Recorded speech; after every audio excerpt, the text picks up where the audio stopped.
10वीं 12वीं fail direct engineer बने। जी हाँ दोस्तों, आपके भी फोन पे ऐसे कई सारे मैसेजेस आए होंगे जिसको देखकर यार इवन मैं खुद हैरान हो जाता हूं। दोस्तों लाइफ में ऐसा भी कोई शॉर्टकट तरीका नहीं होता कि आप डायरेक्ट इंजीनियर बन सके, उससे पहले आपको किसी एक फेज से गुजरना पड़ता है। मैं आप सभी को बताऊंगा कि किस तरीके से मैं 11वीं क्लास में फेल होने के बावजूद भी एक अच्छा इंजीनियर बना, यानी कि मैंने गवर्नमेंट इंजीनियरिंग एग्जाम क्रैक किया और मैंने मैकेनिकल इंजीनियरिंग की है, वो भी इंद्रप्रस्थ यूनिवर्सिटी के एक गवर्नमेंट कॉलेज से। अगर आप लोग दिल्ली से बिलोंग करते हैं तो आपको इंद्रप्रस्थ यूनिवर्सिटी के बारे में जरूर पता होगा। तो चलिए दोस्तों, मैं आप सभी को आज बताने वाला हूं कि किस तरीके से मैं 11वीं क्लास में फेल होने के बावजूद भी एक अच्छा इंजीनियर बना, वो भी गवर्नमेंट इंजीनियरिंग कॉलेज से। तो मैं आपको सही तरीके से बताऊंगा कि कौन से स्टेप्स फॉलो करने चाहिए और क्या क्या वो रास्ते, क्या क्या वो तरीके हैं। इवन एक बैक बेंचर, एवरेज या टॉपर हो, कोई भी हो, इवन फेलियर भी एक इंजीनियर बन सकता है आजकल की दुनिया में। बस उसके पास जुनून और वो होना चाहिए, जज्बा होना चाहिए किसी चीज को पाने का। तो लाइफ में कभी भी शॉर्टकट ना अपनाए दोस्तों, हमेशा किस तरीके से क्या बनना है उसके बारे में सोचे। तो चलिए दोस्तों, मैं आप सभी को 10वीं क्लास से अपना स्टार्टिंग बताता हूं कि किस तरीके से मैंने 10वीं क्लास से 11वीं क्लास में एडमिशन लिया और साइंस साइड लेने के बाद मेरे साथ क्या क्या हुआ।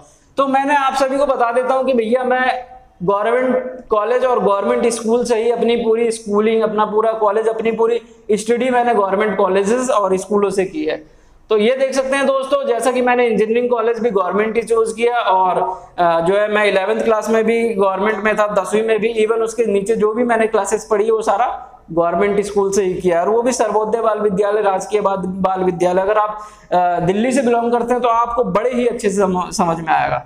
तो यहाँ पर देखिए दोस्तों, उस वक्त मैं जब 10वीं में था तो मैं वहां पर जो था उस समय बोर्ड का सिस्टम कुछ अलग हो गया था और वहां पर होम बोर्ड सिस्टम, यानी कि होम बोर्ड सिस्टम आ गया था, यानी कि जो स्कूल में ही बच्चे पेपर दे सकते हैं, ऐसा कुछ सिस्टम आया था। तो उस समय मेरे जो अचीवमेंट जो आई थी, मेरे जो मार्क्स आए वो 8.2 के आसपास आए। ये 10 में से सीजीपीए के रूप में आता है। यहाँ पर ग्रेड सिस्टम किसके आता है, सीजीपीए में आता है, ठीक है। तो इस तरीके का ग्रेड सिस्टम था। और उस समय जो है 11वीं क्लास में जब मेरे को एडमिशन लेने के लिए जाना पड़ा, वो भी गवर्नमेंट स्कूल था, लेकिन क्या था कि मेरा जो स्कूल था वो ऑलमोस्ट उसमें जो है साइंस साइड स्ट्रीम नहीं थी। मैं आपको अपनी रियल सच्ची घटना बता रहा हूं दोस्तों, आप लोगों के साथ भी कई बार हुआ होगा, और नहीं हुआ तो आप जरूर ये बातों को सुनेंगे तो आपको बड़ा ही इंटरेस्ट आएगा कि किस तरीके से एक इंजीनियर, इवन एक फेलियर, बैक बेंचर और एवरेज कोई भी हो, हर कोई इंजीनियर बन सकता है। बस उसके अंदर जज्बा और एक स्किल होना चाहिए, टैलेंट होना चाहिए। मार्क्स पे डिपेंड नहीं करता मेरे दोस्त, मैं पहले भी आप सभी को बता देता हूँ, आप कुछ भी बन सकते हैं, ये ध्यान रखें। तो दोस्तों यहाँ पर जब मैंने 11वीं क्लास में एडमिशन के लिए फॉर्म फिलअप किया तो वहां पर कटअप बनाए गए। तो कुछ एक पहला कटअप निकाला गया, उसमें भी मेरा एडमिशन नहीं हो पाया। इवन ये भी गवर्नमेंट कॉलेज था। बच्चों के ही मार्क्स इतने ज्यादा आते हैं यार, हम एवरेज और बैक बेंचर तो बिल्कुल भी कुछ नहीं कर सकते, है ना। तो मैं बैक बेंचर में ही विश्वास रखता हूँ। ज्यादातर मैंने मजे लिए हैं स्कूल टाइम पे भी, कॉलेज टाइम पे भी, ऑलवेज। बस ये रहा कि एंड वक्त में सारा कुछ करना है। वो होता नहीं कि एक लोगों ने एक डायलॉग सुना होगा, उसमें क्या कहते हैं कि मौत को छू के टक से वापस आ जाना, उसी को सिकंदर कहा जाता है मेरे दोस्त। तो दोस्तों मेरा फर्स्ट कटअप में भी एडमिशन नहीं हुआ, क्योंकि हाई कटअप आते थे उस वक्त बच्चों के, 10/10 सीजीपीए ले आते हैं। यार वो बच्चे कौन होते हैं यार, मैं कभी कभार यार सोचता हूँ कि 10 में से 10 सीजीपीए, लेकिन वो बात सच्ची है कि नथिंग इज इम्पॉसिबल यार, मैंने ऑलरेडी लिख रखा है यहाँ पर। लेकिन मैं टॉपर्स की बात नहीं करता यार यहाँ पर, क्योंकि टॉपर्स तो मार्क्स अचीव कर ही लेते हैं। तो लेकिन बात होती है कि एक फेलियर और बैक बेंचर पे इतना ज्यादा प्रेशर आ जाता है लास्ट दिन कि उसे कुछ कर दिखाने का मन करता है, यानी कि कुछ कर दिखाने का वो जुनून रखता है। और याद रखना, कभी कभार बैक बेंचर और एवरेज कुछ ऐसा कर जाते हैं कि वो एक टॉपर भी नहीं कर सकता, यानी कि पूरा रेवोल्यूशन, पूरा चेंज ले आते हैं एक बार में। तो मैं भी इसी तरीके से इसी में ही बिलोंग करता हूं। तो आप देखिए दोस्तों, दूसरा जो कट ऑफ आया उसमें भी मेरा एडमिशन नहीं हुआ। तो अफसोस इतना हुआ कि हमने हार मान लिया और हमने सोचा भैया अब एडमिशन नहीं मिलेगा, मुझे भी जाकर कॉमर्स और आर्ट्स साइड ही लेना पड़ेगा। क्या है ना कि कॉमर्स और आर्ट्स अच्छा है, लेकिन आपका जो पैशन है उसी को हमेशा फॉलो करना चाहिए। जिसको कॉमर्स आर्ट्स पसंद है उसको कॉमर्स आर्ट्स ही लेना चाहिए, और जिसे साइंस पसंद है दोस्तों उसे साइंस ही लेना चाहिए।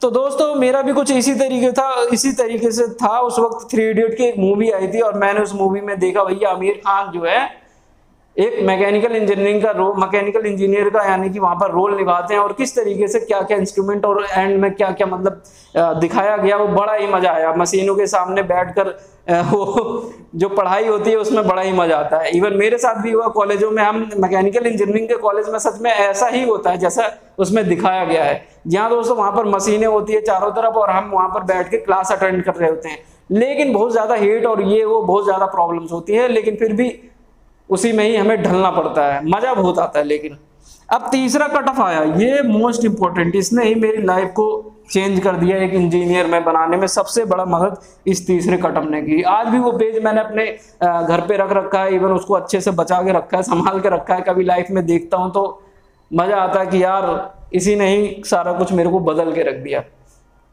तो दोस्तों इस तरीके से मेरा लास्ट कट ऑफ में एडमिशन हुआ। मैं आप सभी को बताना चाहूंगा यार, कोरोना वायरस से बचना है तो एटलीस्ट अपने घर पे ही रहो, वो ज्यादा अच्छा है।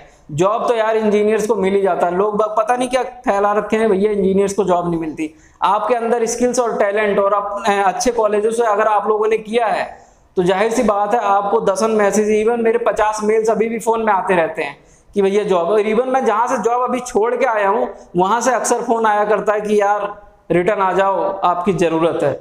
दोस्तों आपके अंदर यही बात है कि जुनून होना चाहिए और टैलेंट होना चाहिए, मैं यही बात बोलता हूं, ठीक है। अब मैं आप सभी को बता देता हूं कि तीसरे कट ऑफ में जब मेरा एडमिशन हो गया बड़ी ही खुशी हुई, लेकिन उसके साथ साथ जब प्रेशर इतना आता है भैया, जब हम 10वीं क्लास में थे तो साइंस में जानते हो मतलब साइंस का सिर्फ एक सब्जेक्ट हुआ करता था और वो चेंज हो गया कितने सब्जेक्ट्स में, 11th क्लास में ये जाकर चेंज हो गया। मतलब 11th क्लास में चेंज हो गया कितने सब्जेक्ट्स में, 3 सब्जेक्ट्स में। जी हाँ दोस्तों, ये 11th क्लास में फिजिक्स केमिस्ट्री मैथ के रूप में हमारे सामने आया है ना। तो फिजिक्स केमिस्ट्री मैथ, जैसा कि मुझे इतना डर नहीं लगा क्योंकि मेरा भाई ऑलरेडी इंजीनियर बन चुका था, इलेक्ट्रॉनिक्स एंड कम्युनिकेशन इंजीनियरिंग से उसने अपनी गवर्नमेंट कॉलेज से इंजीनियरिंग की। तो उस समय वो फिजिक्स वो साइंस साइड उसने ऑलरेडी लेकर पढ़ चुका था। तो हमारे घर में क्या होता है ना कि यार हम सोचते हैं कि बुक्स क्या दूसरी खरीदें, यानी कि अगर मैं आर्ट्स या कॉमर्स लिया होता तो मुझे बुक्स वगैरह खरीदनी पड़ती है, होता नहीं, पुरानी चीजों को हम यूज कर लेते हैं दोबारा से। तो मुझे बुक्स खरीदनी नहीं पड़ी और मुझे जो है अपने भाई की ही सारी बुक्स मिल गई, फिजिक्स केमिस्ट्री मैथ। इस तरीके से जो मेरा बेड़ा पार हो गया। अब क्या था, कभी मैंने जो है फर्स्ट टर्म में अब इतना मजा आया कि हमने साइंस ले लिया, अब तो भैया राजा बन गए है ना। होता नहीं, एक अंदर से जुनून आ जाता है यार साइंस ले रखा हमने, तो उस तरीके से हर किसी के अंदर आता है, मजा बहुत आता है जब चीजों को आप साइंस में क्या होता है ना, हमेशा लॉजिकली चीजों को सोचना पड़ता है, इसीलिए बड़ा मजा आता है।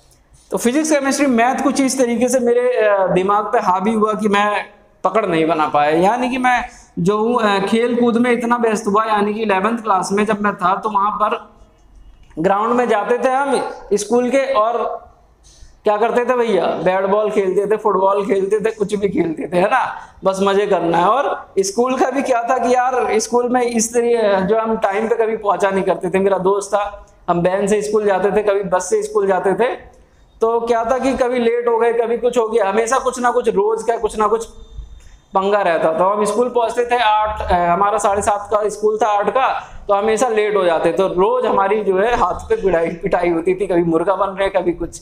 क्लासों में भी हमने बहुत सारा मतलब बैक बेंचर बनने के बाद काफी कुछ ऐसा किया हमने है। तो इस तरीके से जो है हमेशा ऑल टाइम क्या ग्राउंड में ही नजर आने की वजह से जो 11th क्लास का जो फर्स्ट टर्म हुआ, फर्स्ट टर्म में मैं फेल कर गया। जी हाँ दोस्तों, फेल इस हद तक हुआ कि मैं आप सभी को बताता हूं कि यूं समझिए कि फेल इस हद तक हुआ कि मैं जब 11th क्लास का जो फिजिक्स का था, फिजिक्स का 50 नंबर का था, उसमें से मेरे को मिले लगभग कुछ नहीं तो हाफ नंबर, यानी कि आधे नंबर मेरे को 50 में से मिले। इतना मतलब इस तरीके से प्रॉब्लम्स आ गई थी। तो आप समझ सकते हो कि आधा नंबर लाना एक बहुत बड़ा हंसी आ रही होगी आपको, मैं मानता हूँ, मुझे भी आ रही है कि यार आधे नंबर लाने, यानी कि फिजिक्स में इतने कम मार्क्स लाने के बावजूद भी मैं किस तरीके से इस समय में इंजीनियरिंग का एग्जाम क्रैक किया होगा मैंने।